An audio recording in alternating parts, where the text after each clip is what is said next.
Çolpon Ata şəhərindəyik, İsıqqıl gölünün sahilindəyik və bir qədər əvvəl Prezident İlham Əliyev bura, yəni Çolpon Ataya, Qırğız Respublikasına ümumiyyətlə Prezident Sadır Japarovun dəvəti ilə dövlət səfərinə gəldi. Ümumiyyətlə bu səfər Azərbaycan Prezidentinin Qırğız Respublikasına ikinci dövlət səfəridir. Birinci səfər yadınızdadırsa 2022-ci ildə baş tutmuşdu və bu səfər daha zəngin bir proqramla yadda qalacaq. Çünki Azərbaycan Prezidenti Mərkəzi Asiya Dövlət Başçıları Məşvərət Şurasının, eləcə də Plus formatında, yəni Azərbaycanın daxil olduğu formatda qeyri-rəsmi görüşündə iştirak edəcək. Bu son dərəcə vacib bir formatdır Mərkəzi Asiya ölkələri üçün. Burada Türkmənistan, Tacikistan, Qırğızistan, Qazaxıstan, Özbəkistan var və Azərbaycan da artıq bu siyahıdadır.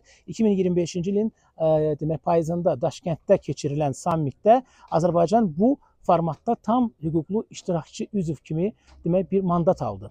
Amma da başqa məsələlər də var. Prezident İlham Əliyev həm də deməli Mərkəzi Asiya Dövlət Başçıları Şurasının, Məşvərət Şurasının iclasında iştirak etməkdən savayı Qırğız Respublikasının prezidenti Sadır Japarovla da ali görüş keçirəcək və bu ali görüşdə iki ölkə arasında müttəfiqlik münasibətlərinə dair sənədin imzalanması nəzərdə tutulub və biz son məlumatları buradan sizə çatdıracağıq. Həm Real TV-nin sosial şəbəkə hesablarını, həm Real TV-nin yayımını əlbəttə ki izləyin, həm də mənim sosial şəbəkə hesablarımı izləyin.